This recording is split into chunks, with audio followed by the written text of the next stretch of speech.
Hare Krishna, welcome everybody. So today we are going to continue the 17th chapter. We have a lot to cover today. So let me get right into it. I will say the prayers to Guru and God and then I will play the Guru Mantra. Om Ajnanatimirandasya Jnananjana Shalake Chakshurum Militamena Tasmai Shri Guruve Namaha. Hare Krishna. गुरुर्ब्रह्मा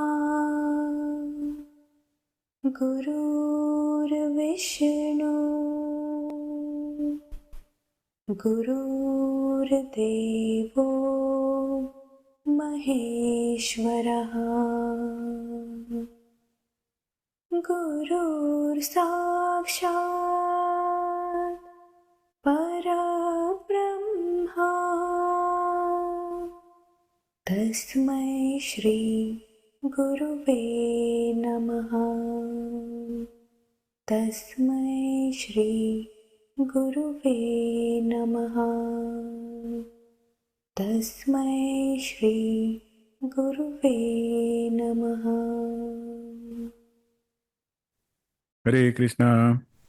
So I'll play the slokas. Today we are going to cover 17.7 to 17.13. All ready? आहारस्त्वपि सर्वस्य त्रिविधो भवति प्रियः यज्ञस्तपस्तथा दानं तेषां भेदमिमं शृणु आयुः सत्त्वबलारोग्यसुखप्रीतिविवर्धनाः रस्याः स्निग्धाः स्थिरा हृद्या आहाराः सात्विकप्रियाः कट्वं ललवणात्युष्णतीक्ष्णरूक्षविदाहिनः आहारा राजसस्येष्टा दुःखशोकामयप्रदाः यातयामं गतरसं पूतिपर्युषितं च यत् उच्छिष्टमपि चामेध्यं भोजनं तामसप्रियम् अफलाकाङ्क्षिभिर्यज्ञो विधिदृष्टो य युज्यते यष्टव्यमेवेति मनः समाधाय स सात्विकः अभिसन्धाय तु फलं दम्भार्थमपि चैव यत् युज्यते भरतश्रेष्ठतं यज्ञं विद्धि राजसम् विधिहीनमसृष्टान्नं मन्त्रहीनमदक्षिणम् श्रद्धाविरहितं यज्ञं तामसं परिचक्षते। Okay, Hare Krishna. So today Sandeep ji is reading. Hare Krishna. 17.7 The food that is dear to all can be of three kinds. The sacrifices, austerities, and charities are also of three kinds. Now, hear of distinction between them. 17.8 Food that promote life, vitality, strength, health, cheerfulness, and satisfaction, which are flavorful, rich, substantial, and pleasing, are dear to those in mode of goodness. 17.9 Foods that are excessively bitter, sour, salty, very hot, pungent, dry, and burning are liked by people in the mode of passion.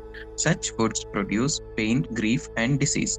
17.10 Food cooked more than 3 hours before being eaten, which is tasteless, stale, putrid, decomposed, and unclean, is food liked by people in the mode of ignorance. 17.11 Of sacrifices, that sacrifice performed according to the duty and to scriptural injunction and with no expectation of reward is of the nature of goodness.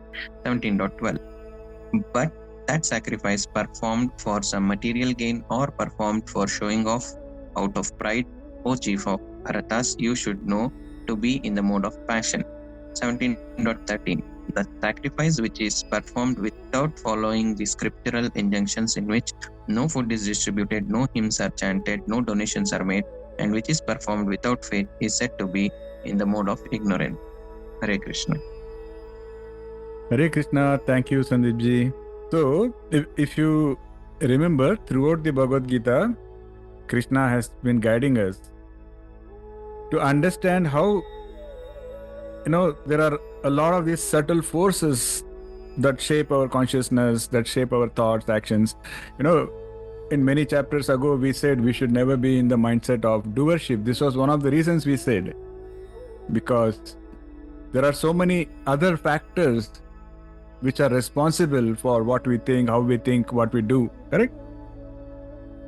So here in these shlokas in the 17th chapter, Krishna is going more into details, and he is talking about how our own preferences in food and sacrifice and austerity and charity, how they all reflect and also reinforce our gunas.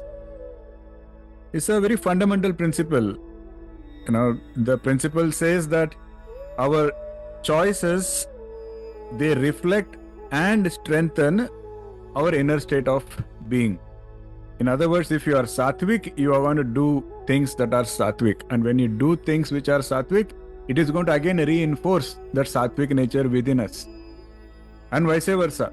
If we do something Tamasic, that means we are in the mindset of Tamas already. And then that act of Tamas is going to reinforce that guna within us. And it's going to get, in that vicious cycle. That is the whole point. That is why Krishna has always said that you should have ananya chintan and always be on the right path. So in these verses, Krishna is again talking about the three gunas, sattva, rajas and tamas, and how they manifest in the food preferences, how they manifest in the various types of sacrifices we do. In the 14th chapter also, I think Krishna has said the same thing, where he said that the mode of goodness, passion and ignorance, which is sattva, rajas and tamas, they are of the material nature and they bind us, they bind the soul to the body. You might remember that. We discussed that way back in the 14th chapter. And he's also explaining how these gunas, they are not constant, but they are constantly fluctuating. You may remember how he also said that these gunas themselves compete. And it's not like whatever guna you have now is not going to stay constant. So even if we have sato guna now, it's a good thing, but we cannot just rest and say, okay, now I'm Sattvic, because it's not going to stay constant. It will change. Okay. So what are the things that cause it to change? So Krishna goes into the entire science of it. So he starts by saying food. And how food impacts our level of consciousness is very powerful. Krishna is not just saying how food impacts our health, physical health. He's saying how food impacts every aspect of us. And the Vedas have also mentioned about it, and the Upanishads also. So you can take down this reference to Chandogya Upanishad 6.5. You can go and read up offline. It has the entire science is documented there. So for example, because we have a lot to cover, I will try not to read all the Sanskrit slokas. But it starts with Anna machitam treda vidiyate tasya yah stavishto datus tat purisham bhavati yo madhyamastan mamsam yo nishtastan manah. It says food becomes threefold when eaten. See, when they say threefold, they are talking about the most gross and something that is in the middle and then the subtle. These are the three aspects of food. And so that shloka says that the gross part, it becomes feces. That is what goes out in the morning. The middle part is what becomes flesh. And the subtlest part becomes the mind. So it is very categorically explained there. So what happens if our food is tamasic? What is the subtlest part of food? That is the guna itself. So if you consume tamasic food, that tamas becomes your mind. So your mind becomes tamasic. See, that is just like that, very beautifully explained. The next sloka says, water, same way.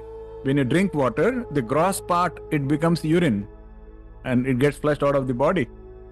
The middle part becomes blood and the subtlest part becomes prana. Water actually becomes blood and your life force, prana. And fire. Fire means not just literal fire. The shloka is talking about things that support fire or things that create fire, things like oil. Even from that, the gross part becomes bone, the middle part becomes bone marrow, And the subtlest part becomes speech. Vak. Isn't it such a beautiful, profound, insightful slokas? The fire aspect of food that I am consuming, the subtlest part of that is what helping me talk now. My speech.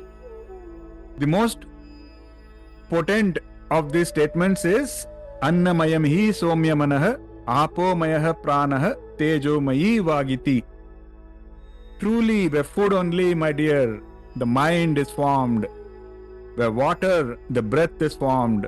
And by fire, the speech is formed. So beautiful, so profound. So as you can see, there is a direct connection between the quality of food and the quality of our thought, quality of our emotions, the quality of our aspirations, because food is becoming mind. Food is not just influencing your mind. Food is becoming your mind, what you eat. You see the direct connection.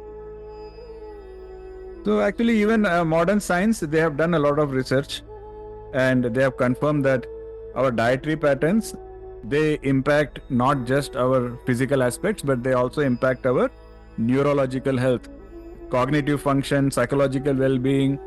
All of them are impacted by the food we consume. It has been proved even in the modern psychological studies. In 17.8, Krishna now starts his explanation.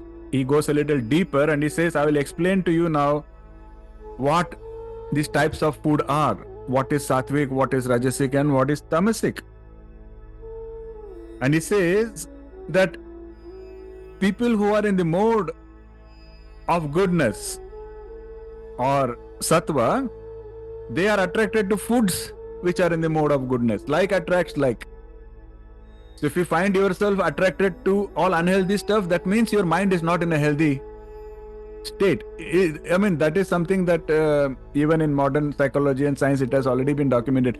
People, for example, people who say that they are depressed, they tend to eat a lot of junk food. They continuously eat. They don't have any control over what they eat.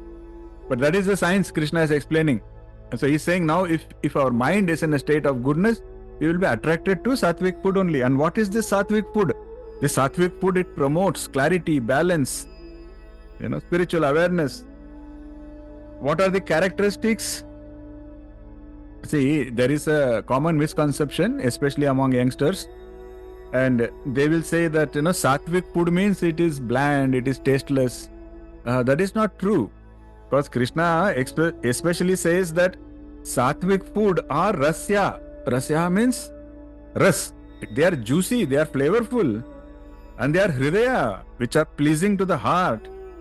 The key point is, Krishna says, the flavor should be natural and it is not artificially heightened or manipulated. That is the difference between a Sattvic flavorful food and a food which is flavorful but not Sattvic. So some examples of Sattvic food: fresh fruits, organic vegetables, whole grains, nuts, seeds, natural sweeteners like honey, and clean, pure water. These are all the examples given for Sattvic food. See, in Ayurveda also, it is said that when food is prepared with love and positive intention, the Sattvic quality of the food increases. So it becomes more Sattvic. Because we just discussed earlier, everything is energy. Your mind is energy, your body is energy, your life is energy, food is energy. And we also said like attracts like. So when we are cooking, if we are in the Sattvic mindset, that also impacts the quality of food. Do you know there are experiments conducted? By people who have no idea about Bhagavad Gita. But that doesn't matter. But their experiments are saying the same thing. So there are simple experiments, not just about food. They say that, they keep two plants and in two different rooms, which are equal light, equal water, equal sand, equal fertilizer, equal everything. But in front of one plant, they are saying very negative words, harsh words, abusive words. In front of other plant, they are constantly saying supportive words, loving words, good words. And the plant which is exposed to good everything, it blooms and it grows becomes strong and prospers, whereas the other plant starts drying and dying. So these are all experiments conducted, and I also shared a link with you earlier about this Japanese scientist who did experiments with water, where he saw that when water was exposed to negative emotions, its molecules are taking very scary shapes. Whereas the same water, when it was exposed to positive emotions, it was displaying beautiful molecular structures. See, this person is a Japanese scientist. He doesn't, he's not a Bhagavad Gita guy or a Vedanta guy. But if you see the outcomes, they are perfectly aligning with what Krishna is saying here.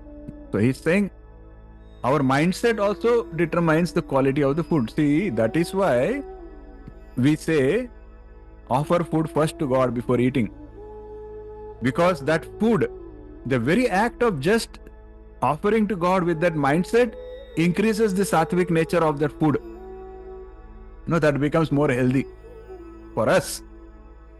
See how beautifully all of these things tie to each other. Yeah. So of course there are many positive side effects or positive outcomes of having sattvic food, which includes increased strength and increased health, bala vivardanaha, arogya vivardanaha, sukha vivardanaha, preeti vivardanaha, satisfaction, happiness, strength. They are all outcomes of consuming sattvic food.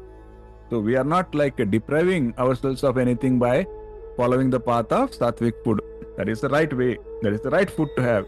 Then Krishna in 17.9 talks about Rajasic food.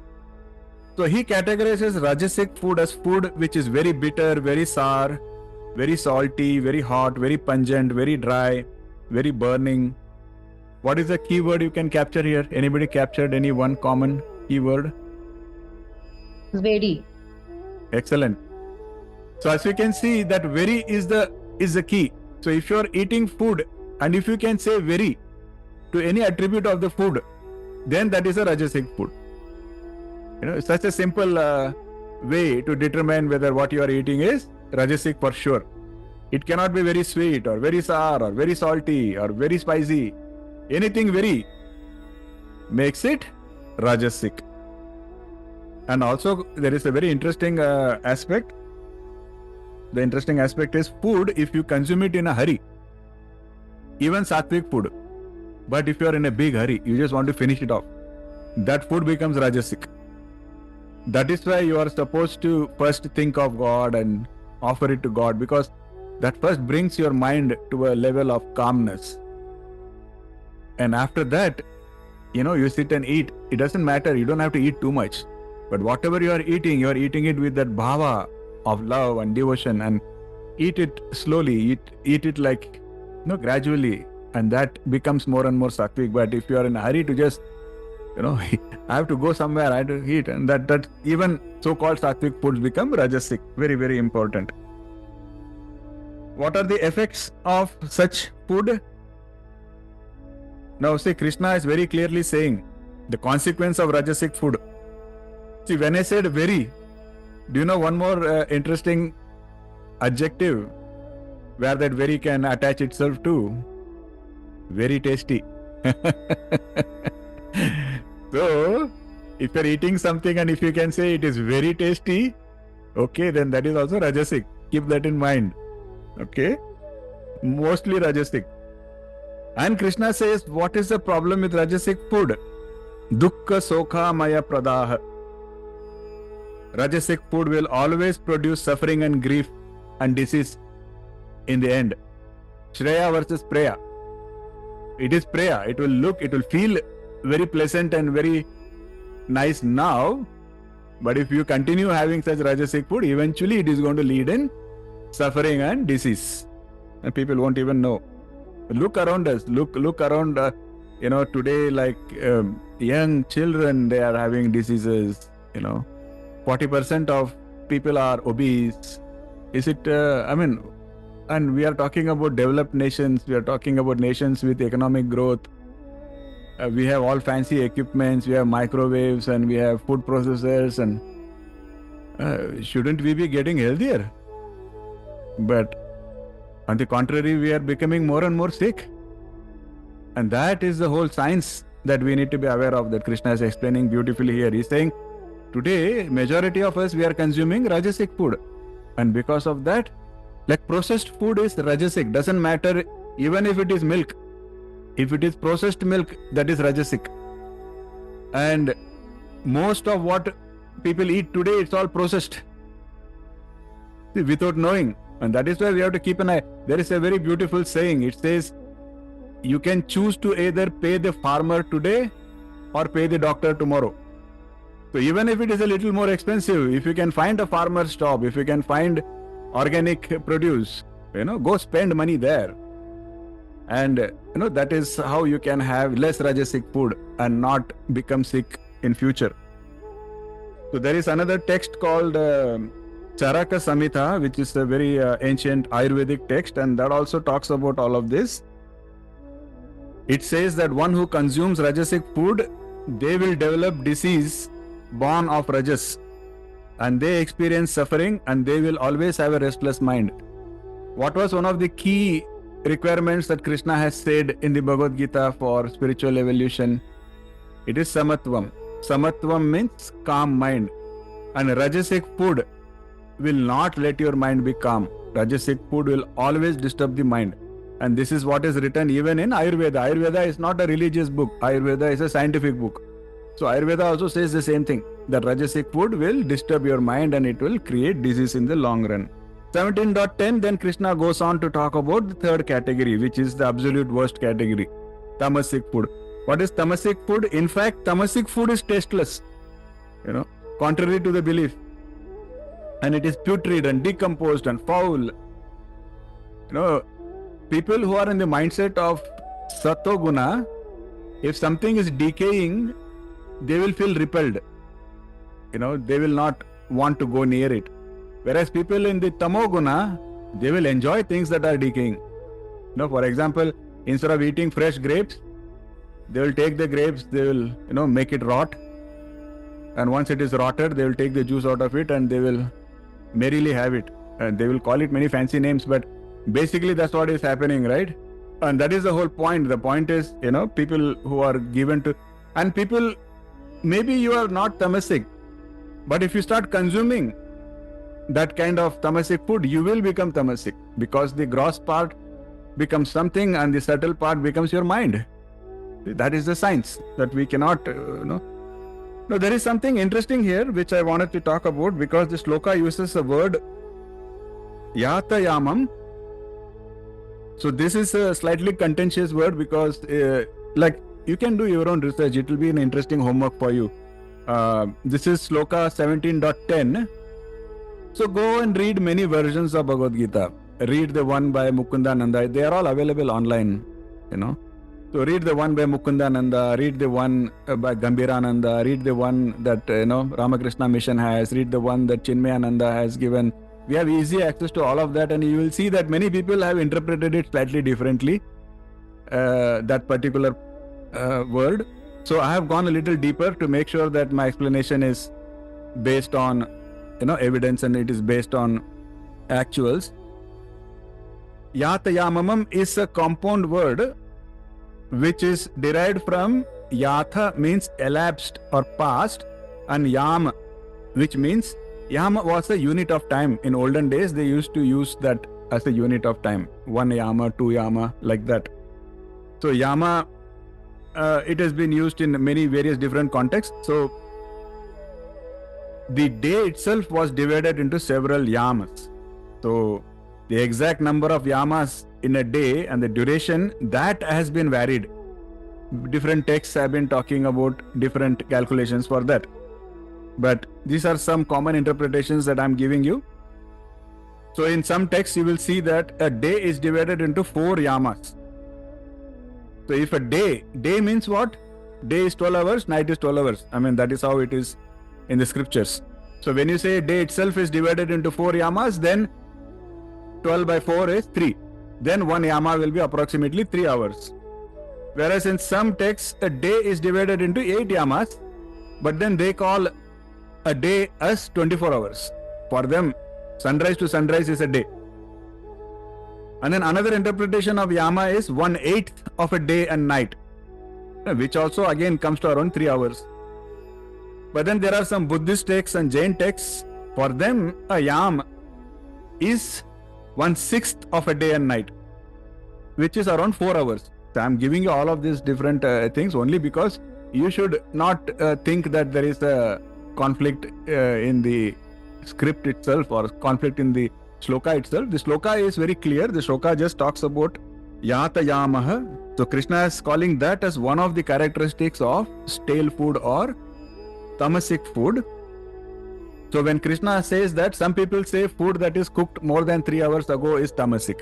Some people say, oh, Krishna is saying food that is cooked more than 4 hours is tamasic. So there are people who will debate, and some people will say food that has been cooked a long time ago is tamasic. So when you look at 17.10 across all these interpretations, you will see all of these different kinds of interpretations there. So what are we supposed to take away from that? Is understand what that word means. Yata yamaha, that basically means technically it is 3 to 4 hours based on the scripture. So in general, the guideline was don't eat food that has been cooked more than 4 hours before you are eating. Okay, that is a thing. But what we need to keep in mind is this was written in a different time. It was written in the Dwapara Yuga, beginning Kali Yuga, 5,000 years ago, where the situations were different, technology was different. But today we have technology, like today we have like refrigerators and freezers and all of that. So I don't know if that exact 4 hours is still relevant today. I cannot watch for it. But what I can definitely say is food which is fresh is always better than food which is cooked in advance and kept away. That is not good. Okay, what other characteristics Krishna calls for tamasic food? Gata rasa, which is tasteless, putrid or foul smelling, decomposed or stale. A small child, this is almost universal. There may be exceptions, but an innocent child, if you make them sniff alcohol, they will make faces and they will run. They will say, "She, what is this?" And then when they grow up, I don't know what happens. They start liking that same thing. So Krishna is saying things that smell foul, they are tamasic food. And impure meat products, they are explicitly called out as tamasic. Meat means be it seafood or non-seafood, doesn't matter. Any living being you cut and eat, that is tamasic. So we can also talk about the spiritual and ethical considerations, because whenever somebody says meat eating is a problem, a lot of people get upset. So why is meat called tamasic? There are many reasons. Now I'll try to bring out some of them. One is the energy aspect. As we just said, everything is energy. It's a fact. It is not a religious belief. Everything is energy, is a fact. And now animals, they may not be able to talk, but animals also have a mind. So like for example, if we take a stick and try to beat a dog, does it not feel fear? Does it not run away? So it cannot tell you that don't beat me, but it does feel the pain, it does feel the fear. Just like that, when we are trying to kill an animal, every animal knows that it is going to be killed. And today most animals, even things like fish and all of that, we keep them, we capture them, we keep them, sometimes we put them in a tank, sometimes we tie them somewhere, sometimes we put them in a cage, all sort of horrible things we do. And these animals feel all that sadness, they feel all that fear, and it is energy. Fear is an energy, sadness is an energy. And when you are consuming that energy. And we just saw Annamayami Somemahana. So basically that energy becomes your mind. So how can you be fearless? How can you be happy if you are consuming fear and sadness? See, this is what I always say, that you cannot press your brake and accelerator at the same time. That is madness. Because you are only going to destroy the car. You choose whether you want to press the brake or whether you want to press the accelerator, whether you want to evolve or whether you want to stay where you are and worse, go down, below down. Okay, so you cannot say that I will consume tamasic food and somehow I will reach Krishna. I mean, that is just delusion. There are karmic consequences which are written in our scriptures, law of cause and effect. So the Manusmriti also says this.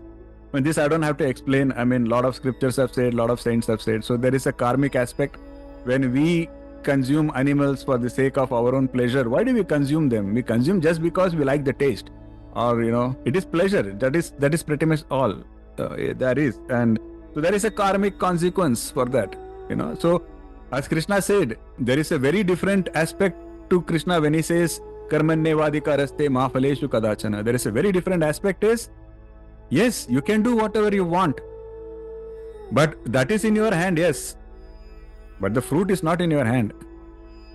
The consequence is not in your hand.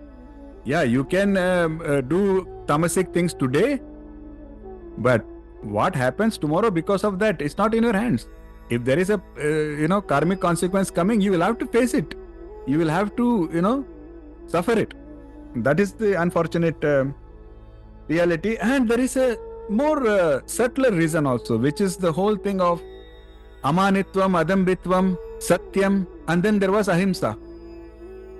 Correct? Abhayam was at the top, and then we had ahimsa. Correct? Fundamental. Ahimsa is fundamental to the Vedic ethics. Even the Mahabharata says ahimsa paramo dharmah, ahimsa paramam tapah, ahimsa paramam satyam, yato dharmah sanatanah, where it says non-violence. Ahimsa is the highest virtue. Ahimsa is the highest self-restraint. Ahimsa is the highest truth. And from ahimsa emerges eternal dharma, sanatana dharma. So this is written in the Mahabharata. So all of these things put together, I think it is very evident why consuming meat is just tamasic, and it is foolish for human beings to do, especially people who are trying to evolve on the spiritual path. There is no excuse. People make all sort of excuses. They will say that, oh, in our culture, in our this. I mean, what are you talking about? I mean, yeah, we can go in detail there if required later on. Then Krishna switches gears. He says, I've explained about food, and now I'm going to talk about yajna, sacrifice, because sometimes people confuse these two. Even today you will see people say that I'm sacrificing meat for Devi. Actually there is nowhere mentioned in our Vedantic scriptures that is what is supposed to be done. It is just a confusion of karma khanda which is being used for convenience today. The rituals, when the rituals talk about sacrifice, it's a very different science altogether, where they are talking about how it can help liberate that animal itself, which is being sacrificed. Okay, but here we have forgotten all the science, and today in the name of Devi, we cut things and we eat it for our own enjoyment, which is total foolishness. So Krishna is going on and he's saying, now I will talk about sacrifice also, and what are the three types of sacrifice. There's something interesting I found out, that the word sacrifice in English, it comes from Latin sacrificium, where sacrum means sacred and facere means to make. So literally means to make sacred. So the English word sacrifice comes from a Latin word that means to make sacred.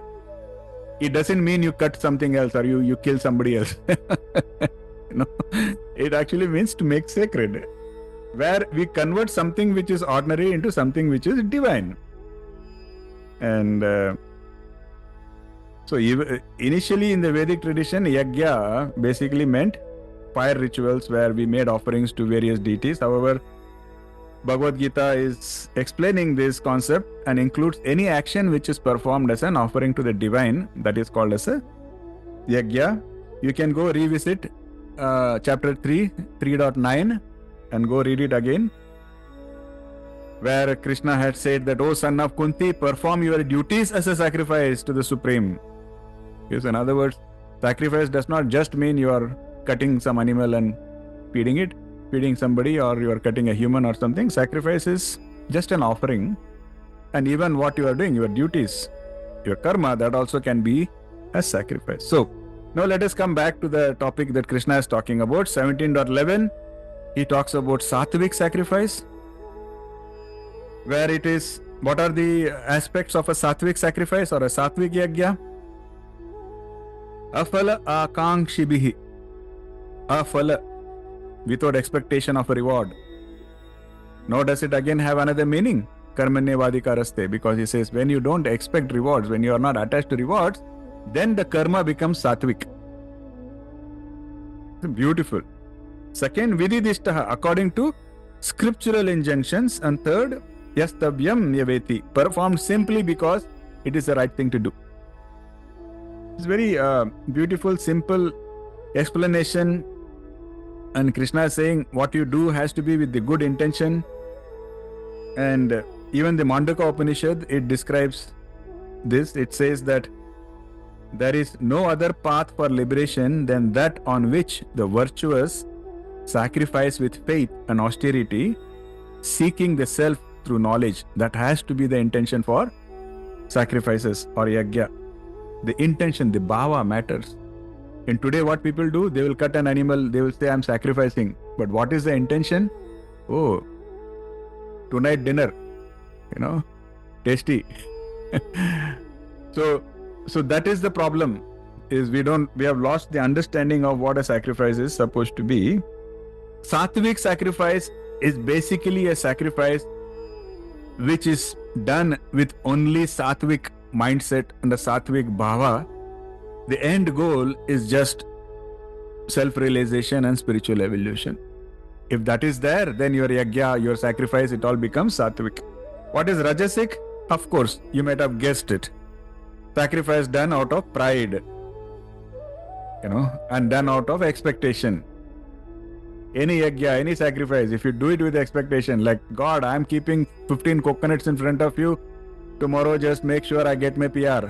That is a Rajasic yajna, Rajasic sacrifice. And what are the characteristics? One, he is saying, Abhisandaya phalam. So, expectation of specific results. And then, dhambhartam, dhamba, that is for the sake of pride, showing off.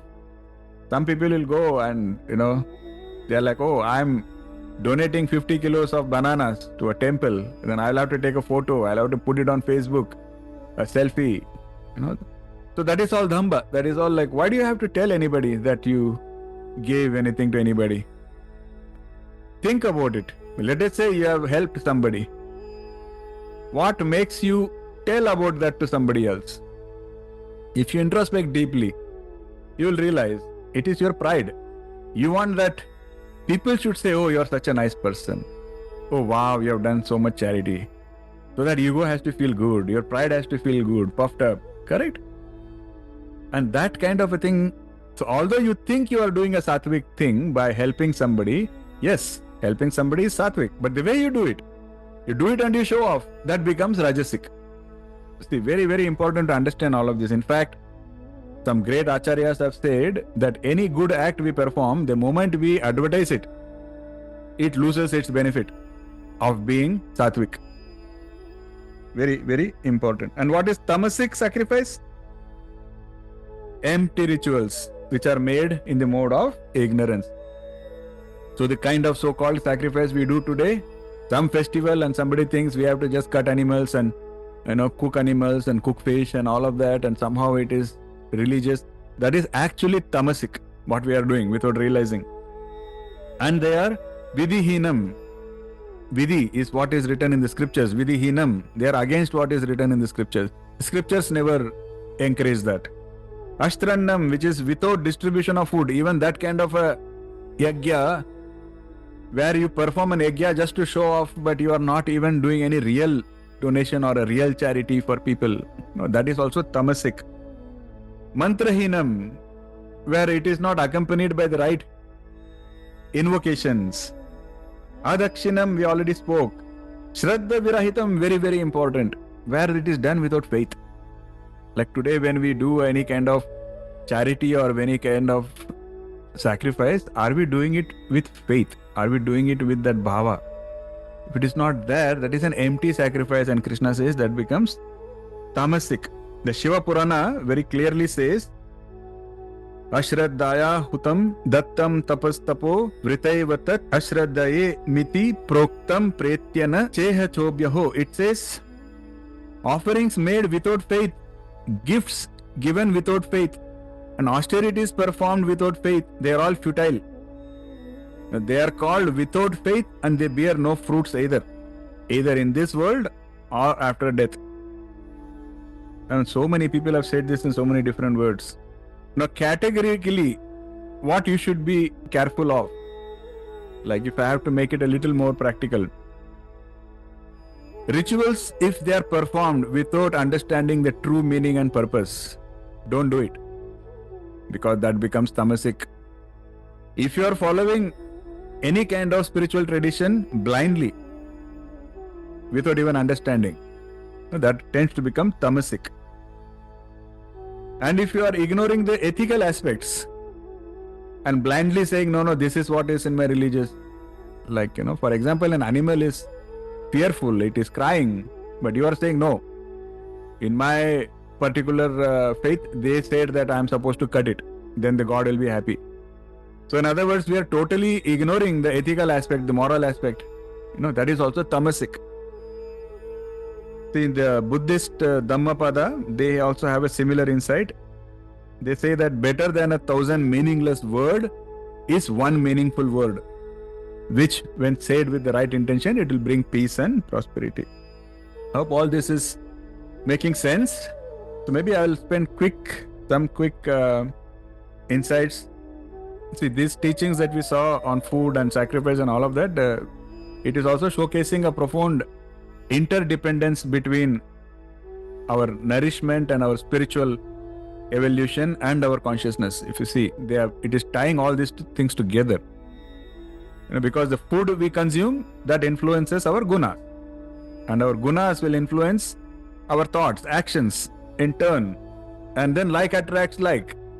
So if you become a little bit more tamasic than what you were yesterday, then you will be drawn to things which are a little bit more tamasic, and that will reinforce your tamoguna.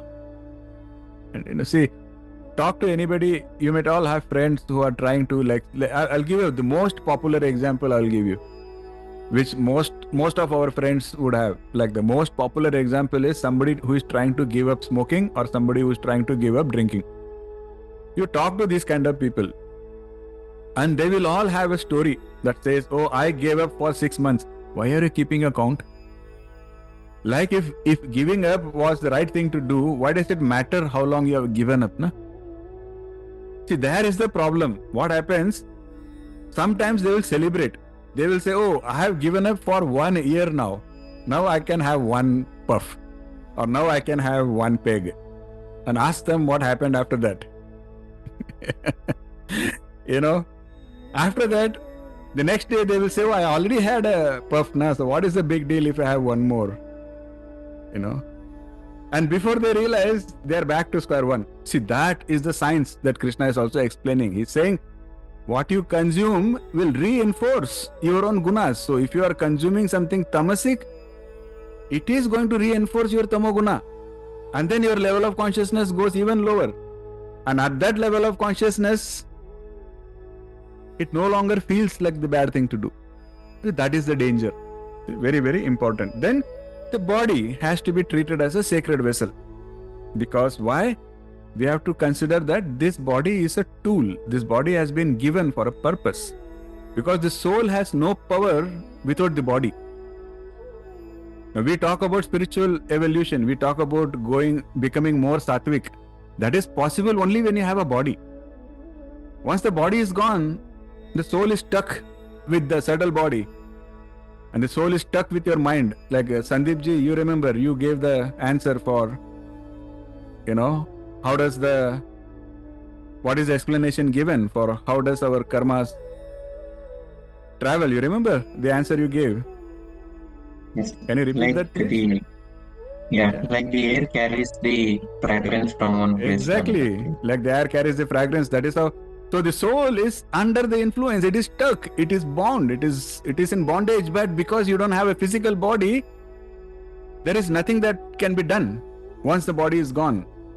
So if you give up this body in a mode of tamoguna, then the poor soul is stuck with a mind and sanskaras which are tamasic.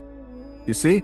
And then it has to go through sufferings through, lower life forms. So see how important this body is. Because in this body, you can elevate yourself. You can raise your own consciousness. You can make yourself Sattvic. Shouldn't that be the biggest purpose of this body? So there is another reason why Krishna is saying pay attention. Pay attention to what you eat. Pay attention to how you do sacrifices, because all of them impact you. Use the body as a sacred vessel. So finally, I want to again reiterate that the body, mind and soul, although they all feel like different entities, they are all tightly interconnected. And one affects the other. So Bhagavad Gita's teachings, that is why it is so holistic. It talks about food, it talks about karma, it talks about yajna, it talks about all different aspects, because our goal is not to just follow some mumbo jumbo rituals and just expect some results. I mean, that is not the goal. The goal is to understand how all of this work and use that to elevate ourselves and use that to transform our consciousness, raise our level of consciousness. That should be the goal. And eventually we have to raise above those three gunas. That is what Krishna taught in the 14th chapter, if you remember. He said, start by trying to aspire to be better. Aspire to be Sattvic. And know that eventually you need to rise even above Sattva-guna. That is the ultimate goal. So that is the point of all these teachings. Krishna has never once here said that I will hate you if you eat meat, or you are doomed forever if you touch meat, or you will burn in eternal fire if you touch. That is not the language. The language is, my dear devotees, I am telling you how things work. This is the science. This is how they are all. And then it is your free will. After knowing all of this, if you want to come to me, I am telling you how to come to me. Now it is entirely up to us to now use this knowledge and do the right things and turn towards Krishna. Hare Krishna, I hope all of this makes sense. With that, I can stop talking. It is a slightly controversial topic that we spoke today. So I open with open heart and open hands. Any criticisms, or if anybody is angry, feel free and say that, how can Krishna say this? Or everything welcome. Ekansh looks like something made sense to you. Yes, Guruji, everything made sense. Very encouraging. When the young generation says it made sense, I feel encouraged. So thank you. Simranji, you were saying something? Guruji, I didn't get the meaning. You said yatha yamam. Yamam is time, and what is yatha? Yatha just is yatha yama. Yatha is just elapsed. So how much time has passed? So elapsed yama. So yatha yama. The more important word was yama, because the contradiction may be there, because yatha is a relatively non-controversial word. In fact, in olden days, like I don't know about if you have had that. Some of you definitely have had it. I have had experience living in a small village with my grandparents when I was very, very young. And it was like, it was a lifestyle. I mean, lunch means it is pretty much just cooked. Dinner means they are again cooking. There is absolutely no concept of I didn't know there is something called as a fridge. I knew that only after I moved to the city, and then I saw people, keeping things in a fridge and all. But the only things that are saved food, they are the food which are like pickles and, Rajasic food that they would store in a jar and put salt and all of that. So, Guruji, when you spoke about yatha yama, like if we offer food to Krishna and we consume after these 3 or 4 hours, will it still be Rajasic? See, as I said, these are like technical terms used. So it is not about rules. It is more about the physics of food, because it kind of, see, as I said, if you want a technical answer, there is this word entropy that we discussed earlier. So the entire universe, everything is having entropy built in. Like take a car, for example, a brand new car. Everything is perfect, but you keep it in a parking and do nothing and leave it there for like 6 months. What happens? In 6 months, that car will most probably be unusable. It won't even start when you... Why? Because you didn't do anything to it. It was just sitting there, right? So that is the meaning of entropy. Entropy just means that by design, everything goes towards decay. Until and unless you do something to prevent that, right? So that is why a food which is cooked is now Sattvic, and then the counter starts. Doesn't matter how Sattvic you make it, the counter starts from that point. Then eventually it will go towards decay. So the same food, tell me, after 24 hours, is it not going to get stale? It is. But it is not like a switch. It is not that good food and then a switch is flipped and it becomes stale. No, it is a continuous curve.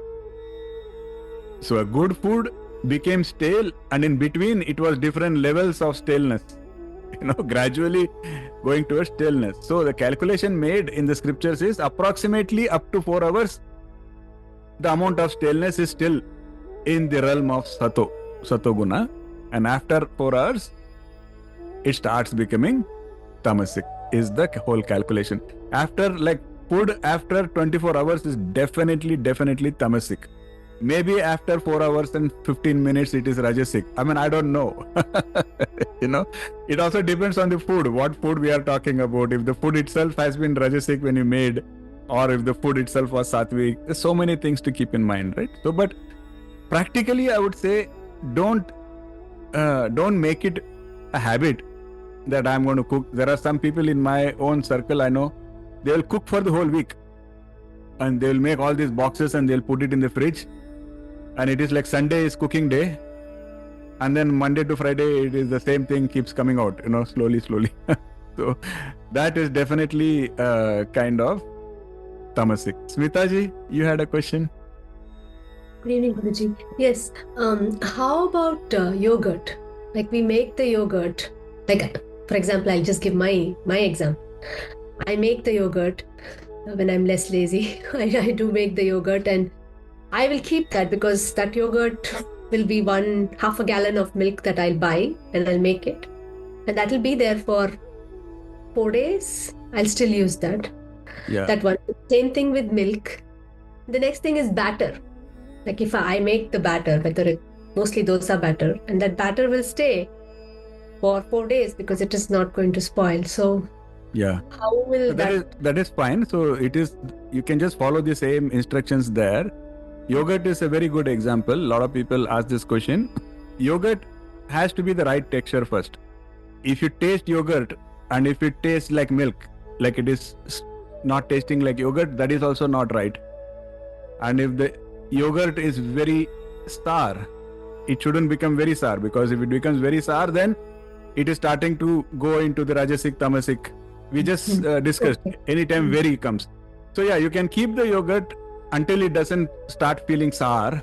Then you know that its time has come. And the same with batter.